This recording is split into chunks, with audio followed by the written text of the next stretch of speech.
itself, you have specializations. You cannot be, even though we have some people that say like eclectic psychotherapists. Oh, yes. You can be eclectic, but definitely in the practice, you are certified to practice one after another. So it happens that REBT is my core area in psychotherapy. I'm sure that Professor Wakwe will understand what I'm saying, because after psychiatry, he also went and took a course in psychotherapy. Why REBT on depressive symptoms and somatic symptoms? I think this is worth mentioning, because today, diabetes has become household name, household disease. Previously, a diagnosis of type 2 diabetes was alarming, and people would jitter about it. It was at that time that we did this study, one of our very early studies. And we were motivated by the fact that every home that knows daddy is having diabetes, it looked as if people are going to die the next day. But that will not be if psychology were introduced into the management of diabetes. Why? Depression, we understand, affects diabetics in two major ways. The first is that when somebody is depressed, that person is likely going to lose interest in everyday affair. He doesn't seem to enjoy life anymore. He becomes withdrawn.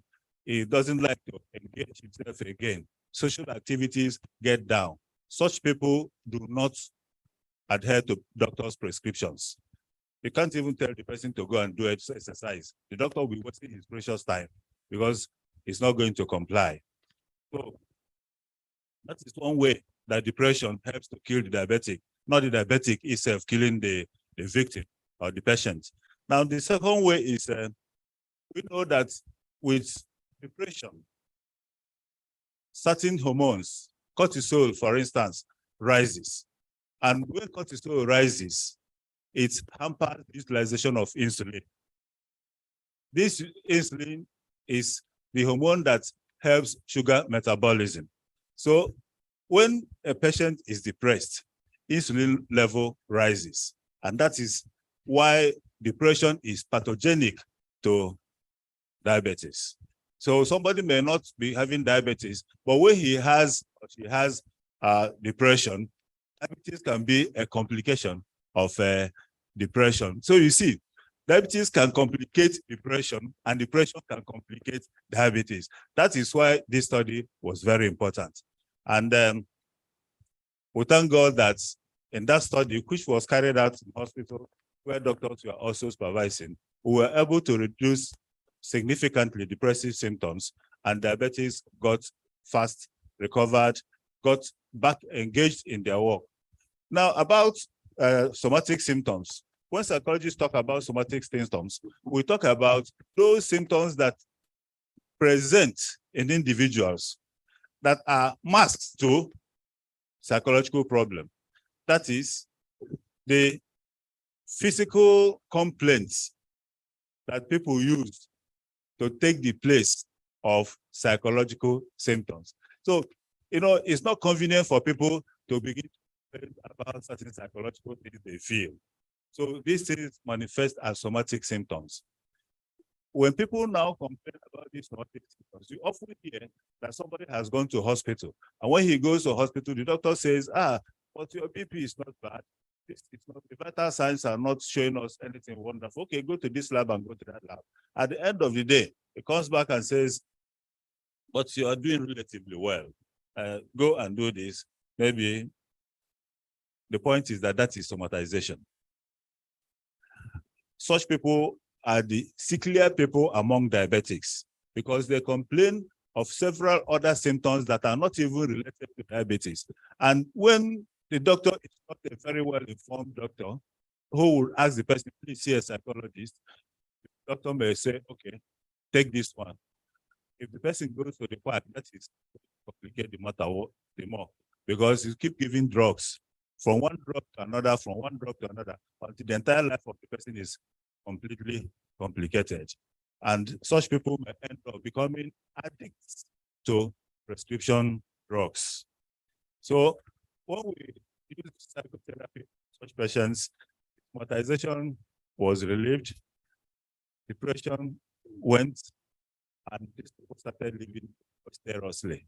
So we conquered that disease by use of psychotherapy. The same thing happened with homophobia and functional restoration among cesarean section patients.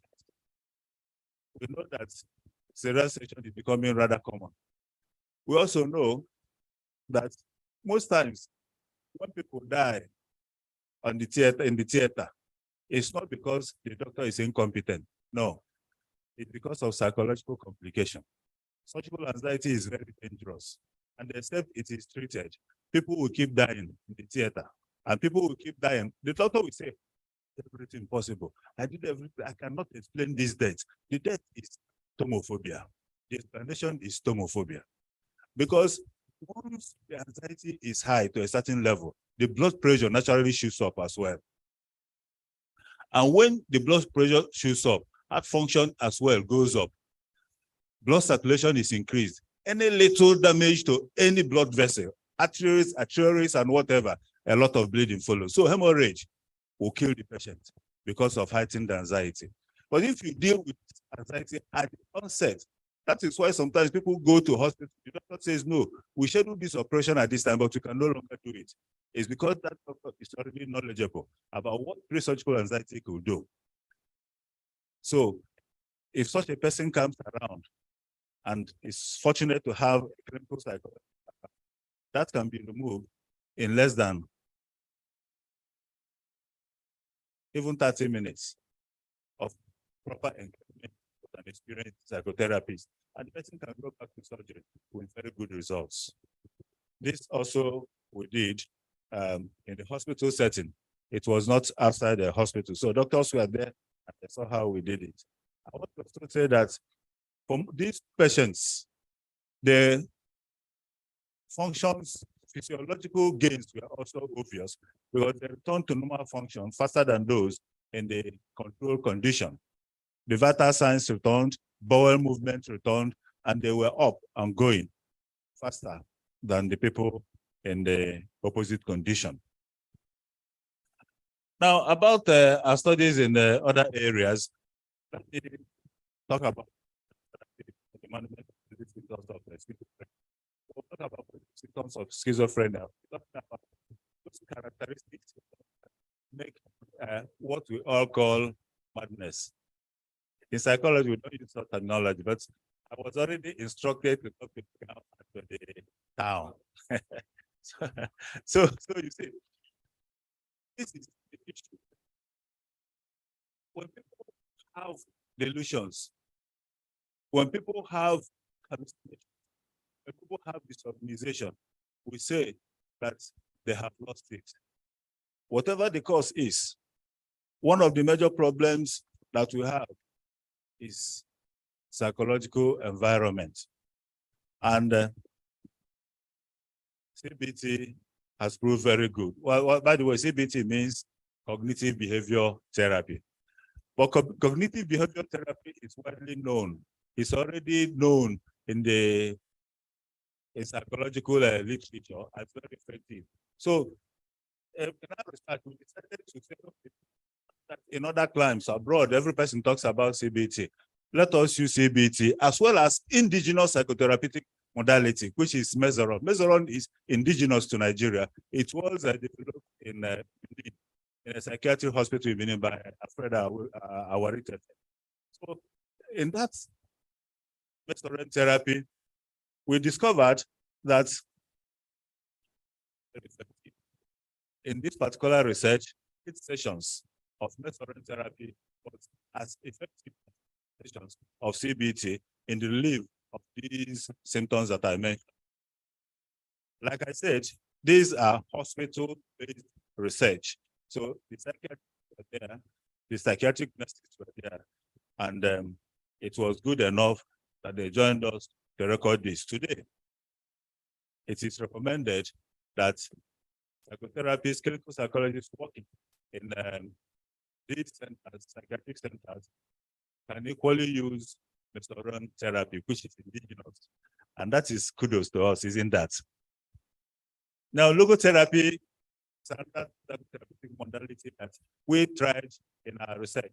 As a matter of fact, if you go to literature and you research, you see that we were among the very first to publish well-articulated research regarding the use of logotherapy and tendency to relapse among substance use disorders. This issue is important to us, not just because we're in clinical psychology, but because we're also in clinical forensic psychology. Substance abuse has both clinical and forensic implications. So it was very important to us to look at why do people go back after going to hospital, after going through a process of rehabilitation, detoxification, and all that. They still go back to substance use after they have suffered so much. That is the issue of relapse.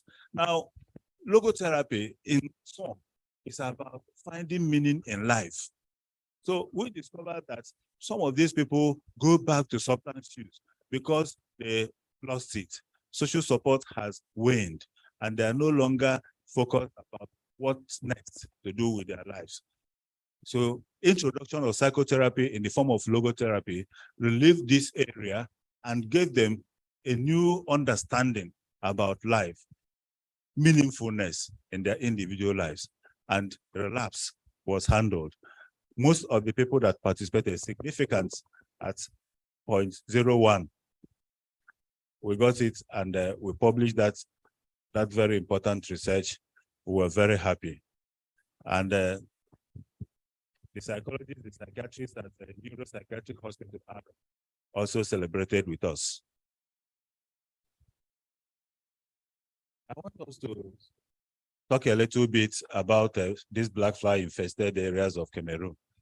We had series of research there, but I'm going to only mention one that is very important to us as a country.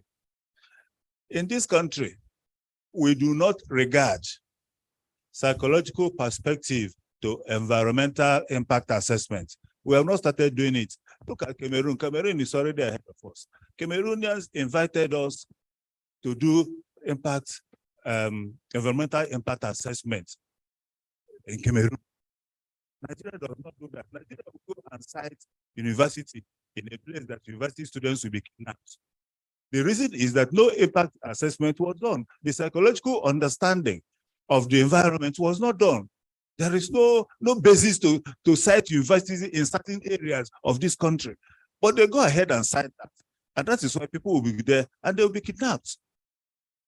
That is one thing I want to point out about psychology and environmental impact assessment, because Cameroon was about to build a new dam. We had been in Cameroon before to look at mental health of those in those areas, that is the infested area, and those that are not infested areas. And we discovered that both the psychological and the socioeconomic health of those people have been jeopardized. That is, the sector has jeopardized that. And it's something like a reciprocal cause and effect thing. When psychological stress is dampened, they don't manage their environment very well again. When the environment has been compromised, it now affects the psychological. So it becomes a concentric circle, and there is negative consequences. We advise the government of Cameroon on how to solve this problem. We're now telling Nigerians that Cameroon is ahead of us. Once we want to start any meaningful project, there should be a psychological assessment of the impact of that particular environment. Otherwise, there may be problems tomorrow, because every project has human concomitants to it. Maybe we'll talk about this other issue of post-traumatic stress disorder, because of the number of kidnapped victims that we have these days. As a matter of fact, the medical doctor was and started having nightmares, serious sense of guilt, and lost faith in medicine. After his father died like this, he went over and over again looking at what could have made his father die. He thought that he had assembled the best of doctors, you know, and this man should not have died at this stage. He couldn't eat again. He couldn't join the family. He was stopped to work as a medical doctor. And he was referred to us. As a matter of fact, the person that referred him to us is a blood relation that lives abroad. So he came to us, and it's beautiful that after 4 sessions of psychotherapy, IBT, he got to understand. He got to understand, and he is a Christian. So we used what we call Christocentric CBT. And after 4 sessions, he was back on his feet. He started going back to practice. And we now call the family for psychoeducation, so that they will understand the roles, and they will understand that the son cannot be God. And they went ahead and buried their father amicably. We received kudos from the man abroad. You know what I mean anyway. Then the other one is a kidnapped victim. Interesting, that was a staff of this university. Kidnapped and tortured, and he started developing serious nightmarish visions of what happened to him. The gory sites were being recalled over and over again. It would be as if he wanted to jump out, and people will now hold him back. He decided to change location and didn't solve the problem until all those things, playback, came on. And especially the issue of insomnia. He couldn't rest. He couldn't do any other thing. So he came to us, and that one was so resolved that he himself said that if he had known, he would have gone to read psychology.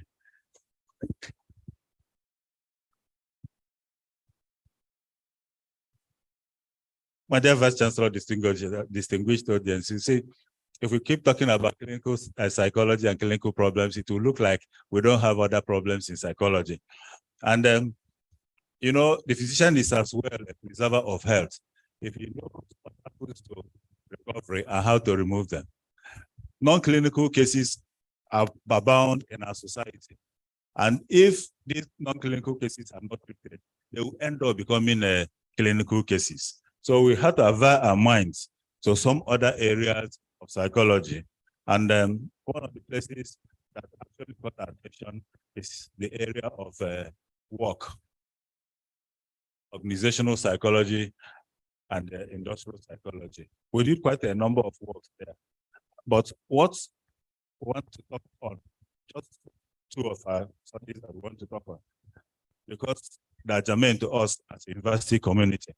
It's the management of stress and conflict. We have discovered as psychologists that if in any organization harmony is compromised, productivity will go down. As productivity is going down, job satisfaction is going down. As that is going down, commitment to the organization is also going down. That means if this harmony continues willy-nilly, that organization is going to crumble. So in our study, we found that stress is a major cause. This stress can come in terms of socioeconomic issues, especially when the pulse is very dry. I want to say that it nearly happened to the university system. Yeah, because the federal government decided to pauperize lecturers and demonize lecturers, and without thinking about the effect. Believe me, what the federal government is busy doing is so serious that unfortunately, they don't even look at the future one bit. They're only so micro, they don't look beyond the nose. Let me use it that way. When you disturb upcoming generation of cerebral engagement of a nation that you build, you're just laying foundation for anarchy. So if what they are doing continues, that Nigeria will end up in, and no person can help it. I pray God that that will not happen in Jesus' name. So, brothers and sisters, as we studied this, we came face to face with one very important thing. That is overload. Work overload is another major stressor outside the remuneration. And the work overload that is more significant is qualitative overload. What do we mean by qualitative overload? When you put people beyond their capacity, occupying a position that he hasn't got the capacity to manage, the person becomes like a bull in the china shop. And the problem is so magnified that every other person in that environment begins to experience stress. So quantitative overload, wherein you give somebody assignment again and again and again. If that person is competent, with time, the person will clear. But with qualitative overload, my dear Vice Chancellor, so we advise that if you're in a leadership position, avoid qualitative overload. Don't promote people to a stage that they can no longer manage themselves. Talk less of managing others. That is very important. Otherwise, you'll be laying foundation for anarchy in the organization. We did many other studies, but talk about the leadership paradigm. The BCE leadership paradigm is our formulation, and I consider it one of our most important contributions to leadership psychology. The P there stands for bridging communication gaps, while C stands for contingency management, and the E is the effective orientation. When we developed this leadership paradigm, we studied what obtained outside. When I came into the university, I came as a mature person, having experienced leadership at certain levels. And I came to the university, I started to experience another style of leadership. And I had to put them together and develop this BCE leadership paradigm. In this leadership paradigm, the good thing about it is that we can now teach people how to harness this, because we can teach communication skills, practical and horizontal. And that's whatever gap that the leader may experience. It is when there is communication gap that people insult the sensibility of others. When people come to the fashion, some to tell him lies, and there is some people can reach him, some others cannot reach him. Those that reach him, if they are, you know what I mean, then they will fit him with things that are not existing, and he will take them hook, line, and sinker, because there is no other way to validate or otherwise. And the consequences are very grievous. Then contingency management, contingency administration. Who gets what, and when, and why? Very important in administration. If somebody is sure that he works for 5 hours and gets commensurate for 5 hours, he is likely going to give that 48 hours, whatever, yes, without hindrance. He may shelve other activities to be sure that that is expected. But when that is not the case, when he is not sure of what will happen next, the tendency as human beings is to shelve work. Hello? You know that normally people don't like to work. Not even that it's there. We work because we expect to derive some benefits from work. Otherwise, no person will want to work. So if you are not sure that these benefits will be coming, if the manager does not know how to administer these benefits, then there will be gap. That is what we are saying. But luckily, we can teach contingency management so that the officer in charge of rewards and punishment, we don't like talking about punishment in psychology, because even though it is also part of operant conditioning, what we do is the least possible. Because punishment for psychology is meant to correct somebody. It's not meant to it's not meant to rid somebody of life. No. So the least possible punishment that can possibly the right way is what is acceptable. Beyond that, psychologists don't punish. Then, so it is expectation that actually drives this. When somebody is sure that this is what I do to get to this level, to earn this amount and all that, then of course, he will be motivated to do that and join with the gap in communication such that the vice chancellor, for instance, knows who is doing what. If there is no communication link, somebody may be dying in Inaugural, working for the university, and will never be recognized. So others will not be motivated. If the communication gap is sealed, that person is sure that whatever is doing in Inaugural is understood and recognized, and surely will be rewarded. You put in more effort. Thank you. So, when we put these two together, and you join it with evocative orientation. Simply put, evocative orientation means human face in administration. You know that you are dealing with human beings.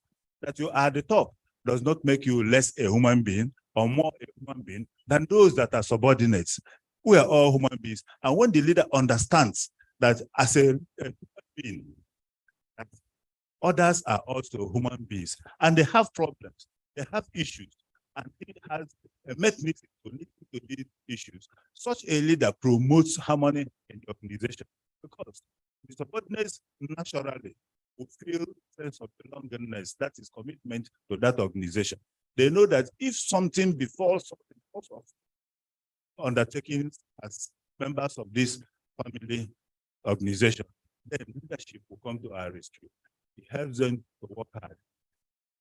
Mr. Vice Chancellor, sir, I think that the current administration of Nandas University is already BCE compliant.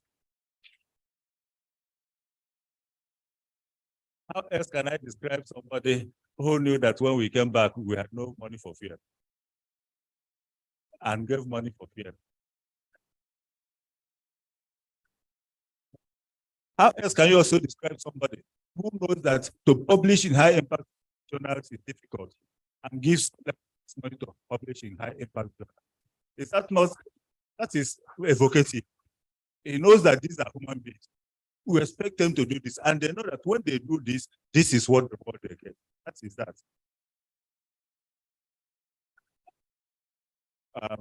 If we continue with that, we will not get to where we're going.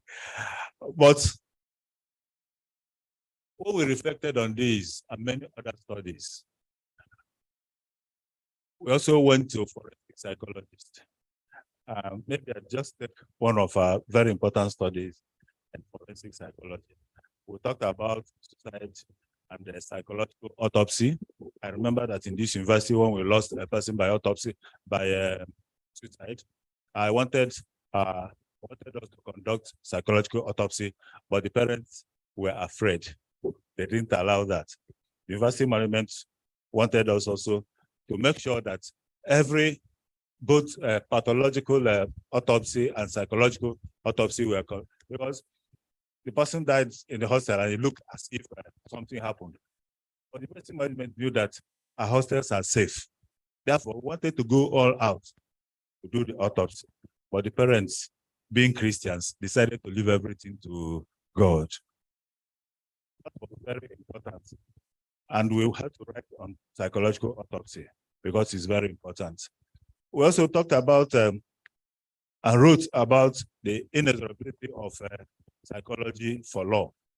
We talked about the rule of law in Nigeria and its implications for foreign direct investment.